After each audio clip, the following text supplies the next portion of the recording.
नमस्कार, आप देख रहे हैं युवा तक भारत समाचार।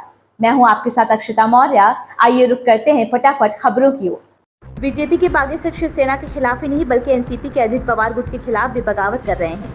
अहेरी, अमेलनेर, अमरावती, वसमत, पथरी, जुन्नर, मावल और शाहपुर में एनसीपी को आवंटित सभी सीटों पर भाजपा के बागी उम्मीदवार हैं।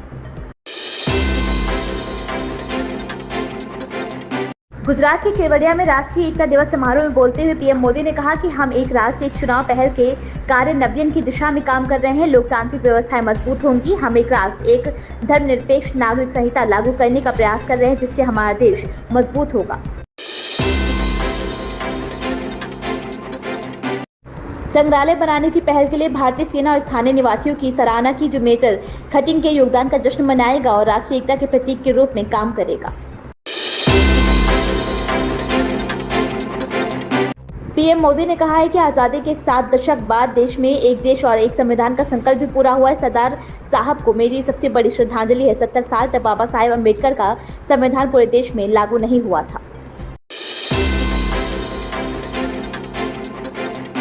भारत और कनाडा के बीच राजनयिक विवाद बढ़ने के मुद्दे पर बातचीत करने के लिए रॉयल कैनेडियन माउंटेड पुलिस के आयुक्त माइक डिवहेम अन्य कनाडाई पुलिस और सरकारी अधिकारियों के साथ एक संसदीय समिति में शामिल हुए। इस दौरान उन्होंने बड़ी संभावना जताई।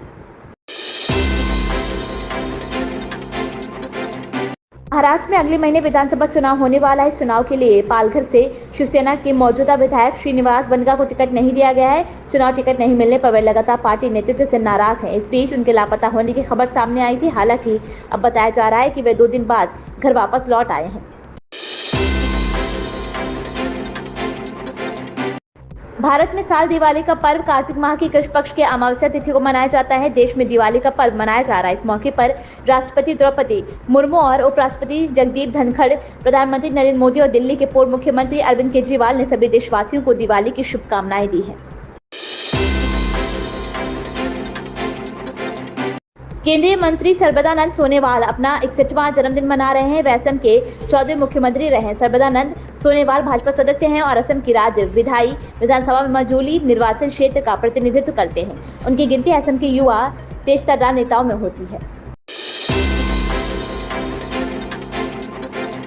रोहित शेट्टी निर्देशित और अजय देवगन अभिनीत सिंघम अगेन के साथ साथ अनीस बज्मी निर्देशित और कार्तिक आर्यन अभिनीत फिल्म भूल भुलैया 3 इस दिवाली सिनेमाघरों के महामुकाबले के लिए तैयार हो चुकी है। दोनों की धमाकेदार एडवांस बुकिंग शुरू हो चुकी है। साथ ही दर्शक बेसब्री से इन फिल्मों का इंतजार कर रहे हैं। इस बीच अब दोनों फिल्मों के निर्माताओं के लिए बुरी खबर सामने आई है। सिंघम अगेन और भूल भुलैया को झटका लगा है क्योंकि खाड़ी देश में प्रतिबंधित कर दिया गया है।